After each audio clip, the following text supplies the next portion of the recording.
Pertamanya alhamdulillah, syukur kepada Allah Subhanahu wa taala kerana masih lagi dianugerahkan oleh Allah Subhanahu wa taala kepada kita dengan nikmat kehidupan, dan dianugerahkan oleh Allah Subhanahu wa taala sehingga ke saat ini untuk kita berada di dalam bulan Rajab.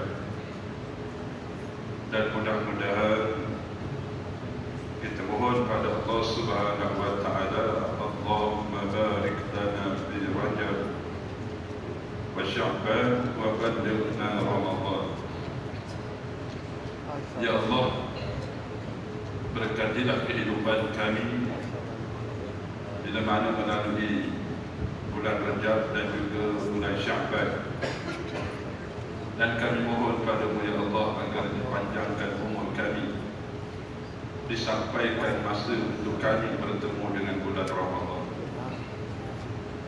Bila sebut bulan Rajab ini, berlaku di satu peristiwa yang besar di dalam Islam, iaitu peristiwa Isra dan Mi'raj Nabi sallallahu alaihi wasallam. Peristiwa Isra dan Mi'raj Nabi sallallahu alaihi wasallam ini adalah peristiwa yang menguji keimanan kita. Bukan sekadar menguji keimanan orang-orang yang berada bersama dengan Nabi sallallahu alaihi wasallam, begitu juga pada kita. Apatah lagi peristiwa ini kalau dilihat pada logik akalnya tidak boleh diterima akal. Satu perjalanan yang terlalu jauh tetapi berlaku dalam satu masa, mengikut masa di sisi Allah Subhanahu wa taala. Peristiwa Isra Nabi sallallahu alaihi wasallam dirakamkan oleh Allah di dalam suratul Isra. Manakala peristiwa Mi'raj Nabi sallallahu alaihi wasallam dirakamkan oleh Allah Subhanahu wa taala di dalam suratul Najm. Dan di dalam suratul Najm Allah Subhanahu wa taala jelaskan, wa ma yantiqu 'anil hawa in huwa illa wahyun yuha.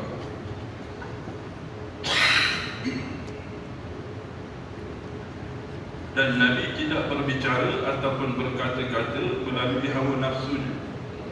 Berbeza dengan kita. Kita bila berbicara, bercakap, berkata-kata ikut pada emosi ataupun ikut pada keadaan suasana. Tapi Nabi tidak begitu. Melainkan apa sahaja yang disebutkan oleh Nabi sallallahu alaihi wasallam itu adalah wahyu daripada Allah Subhanahu wa taala.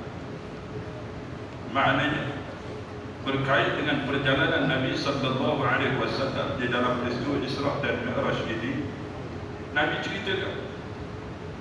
Dan apa yang Nabi ceritakan itu bukan sekadar bertujuan untuk mencari pengaruh ataupun tujuan tertentu, tidak.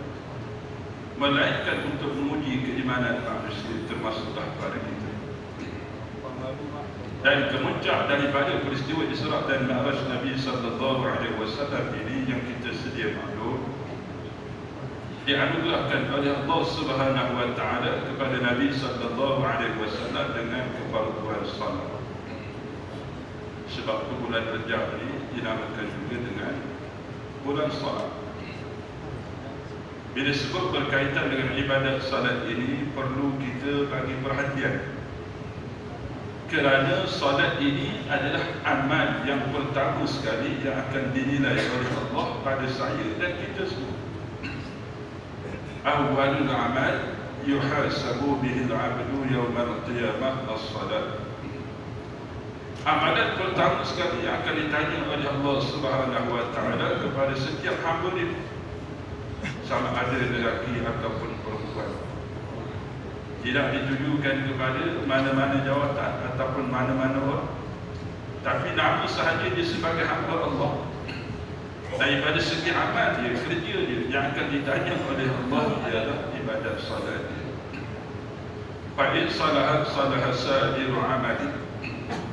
Jika ibadat salat itu baik, baik dalam arti kata pelaksanaannya itu menepati apa yang telah diajar oleh Nabi sallallahu alaihi wasallam, "Sallu kama ra'aitumuni usalli."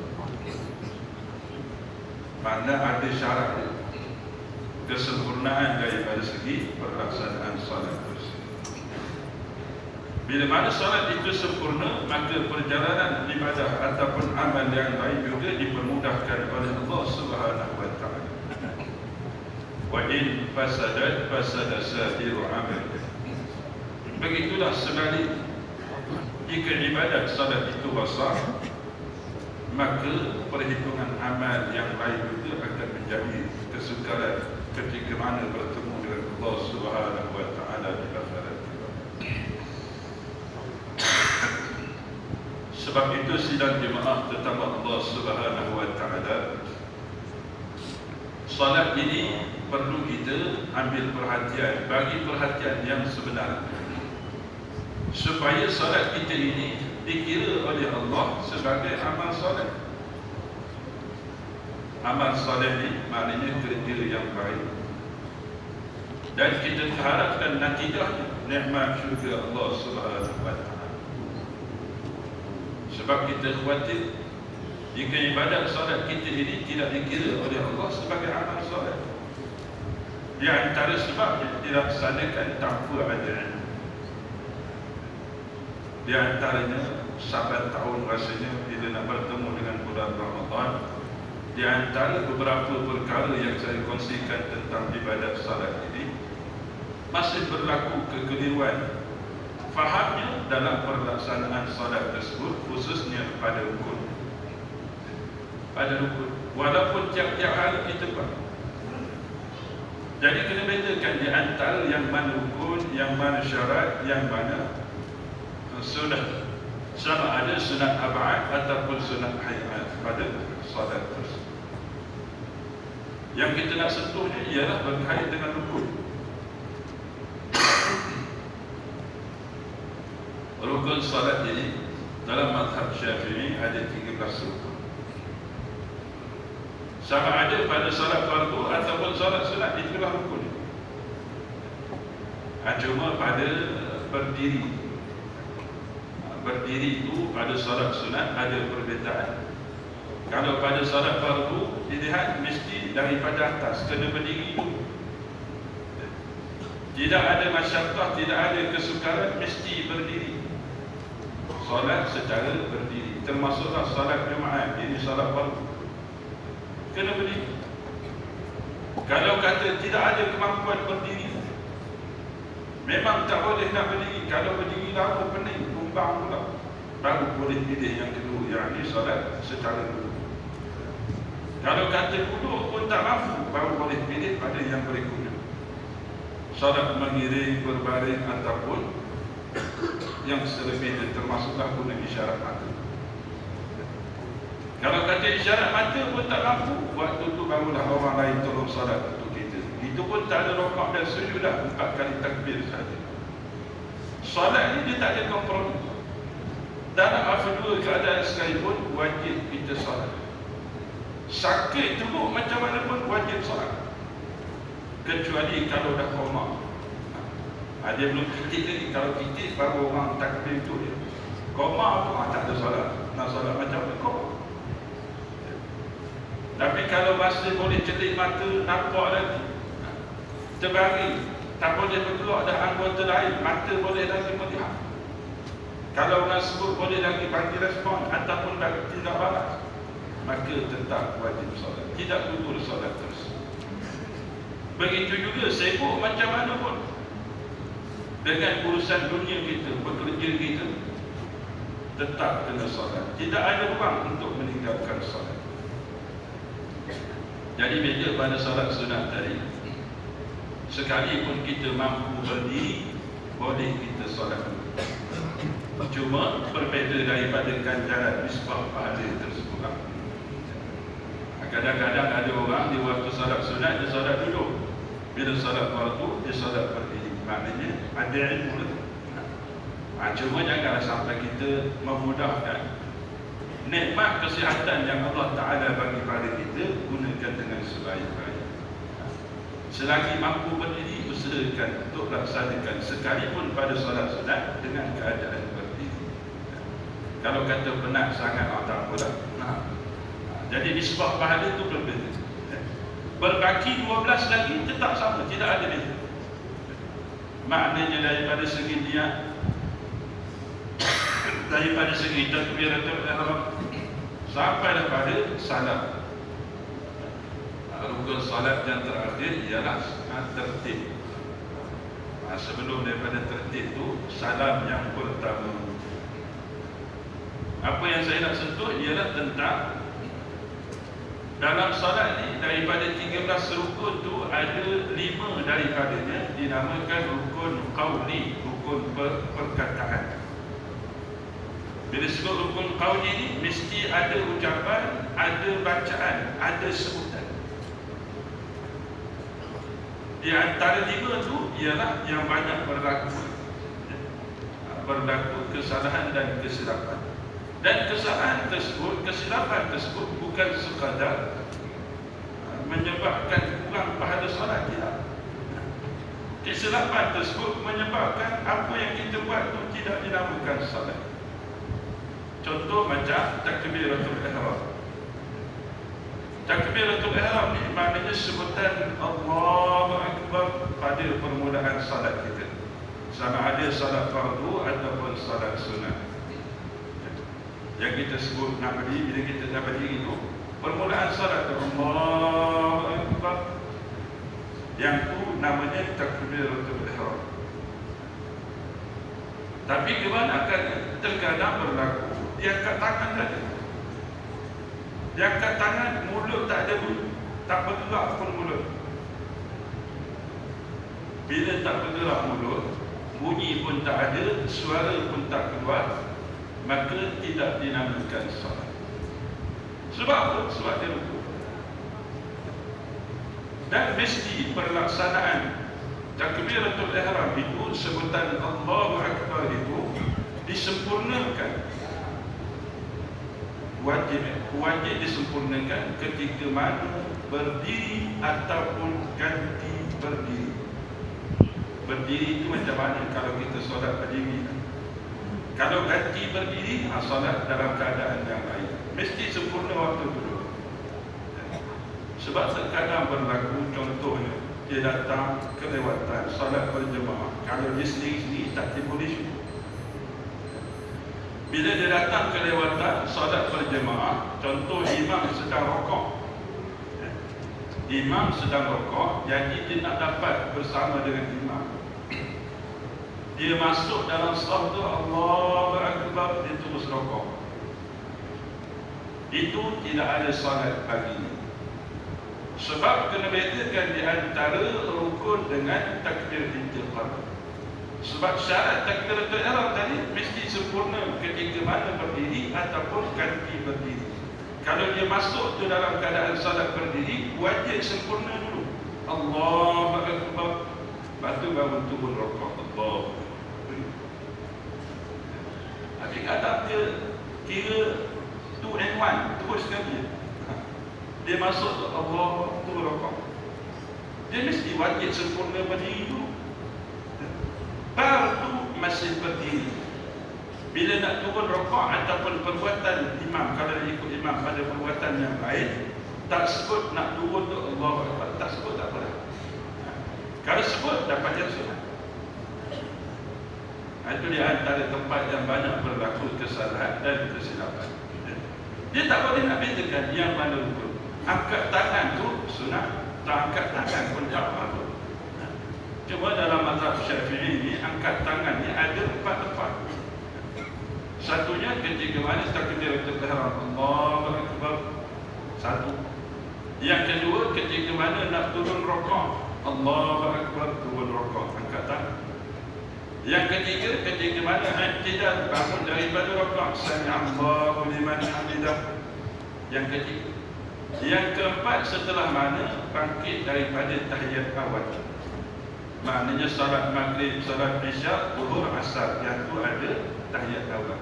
Bangkit daripada tahiyat awal itu, rakaat yang ketiga, Allahu Akbar, angkat. 4 sunat dalam mazhab Syafi'i. Mana bila sebut sunat, kalau tak angkat tangan pun solat tetap sah. Tapi kalau angkat tangan semangat, tapi tak sebut tak ada apa, tak nak masalah. Ini yang banyak berlaku khususnya ketika mana datang bulan Ramadan. Sebab apa? Hadapun kita, teruja kita memperbanyakkan salat-salat sunat. Di antara salat sunat yang khususnya ada dalam bulan Ramadan ialah salat sunat tarawih. Tak kira lah 8 ke 20 ke 36 apa kira. Kalau kata buat 8 tambah witir 3 rakaat, akan ada di sana 6 kali takbiratul ihram. Kalau kita buat sendiri pun kena sebut, solat berjemaah pun imam kena sebut, makmum pun wajib sebut takbiratul ihram. Kalau buat 20 tambah witir 3 rakaat, akan ada 12 kali takbiratul ihram. Yang mula solat tu wajib sebut. Kalau tak sebut, tak ada solat. Jadi tak ada solat, nama senaman. Sebab habis sama dengan imam pun. Penat sama. Bilangan rakaat sama, tapi tak nama solat. Kalau dimulakan dengan takbiratul ihram, maka itu dinamakan solat. Yang tak mula dengan takbiratul ihram itu tidak ada sebutan pada mulut dia Allahu Akbar, maka nama senaman. 8 rakaat tambah 3 senaman belaka. 20 rakaat tambah 3 senaman belaka kalau tidak disebutkan takbiratul ihram. Jadi kena bezakan takbiratul ihram permulaan pada solat kita. Ya. Kalau nak angkat tangan pun ada sunat dia. Ya.